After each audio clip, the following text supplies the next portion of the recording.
Ano, nakita niyo? Ang tatangan niyo kasi! Ano bang hinihintay niyo? Puntahan niyo doon! Bilis!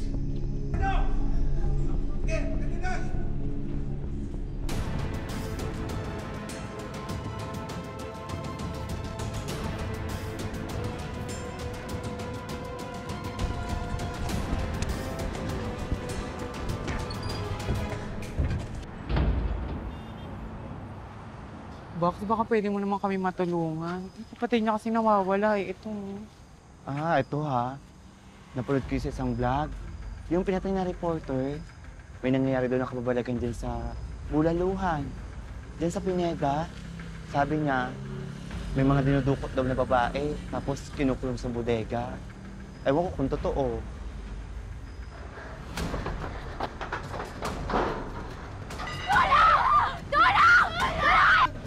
Hindi ba kami nakita po pa yung batang babae, mga ganito na siya po?